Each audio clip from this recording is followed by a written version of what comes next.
I am upgrading the brakes on my 2018 Mustang GT. It came with 4 pistons. I'm moving up to Brembos. First thing I did is I loosened the lug nuts while the car's on the ground. You can't loosen lug nuts while the car's in the air unless you have someone on the brakes. The jack pad I bought was too big, so I had to use a rag.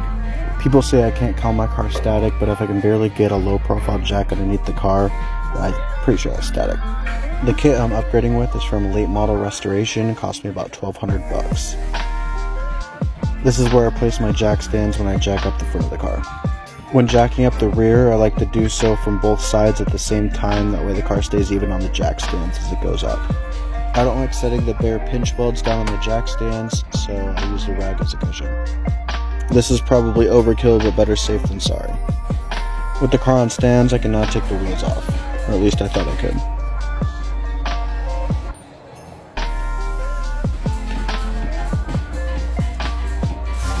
Okay. The wheels were seized to the hubs, so I had to kick the shit out of them to get them off. After getting the wheels off, I put one of the lug nuts back on so the rotor would stay straight when I take off the brake caliper.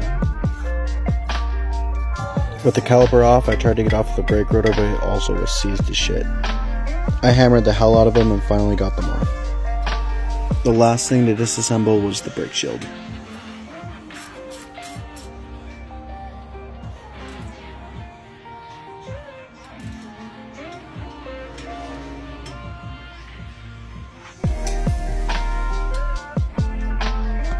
The kit includes red 6-piston Brembo calipers from the Mustang Bullet, as well as rotors and pads and all the hardware to install everything.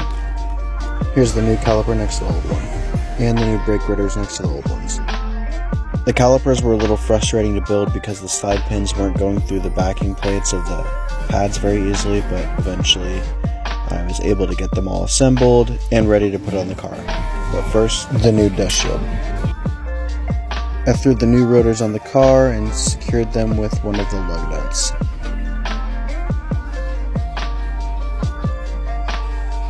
With the rotor held in place, it was really easy to get the new caliper on. It just took 3 bolts.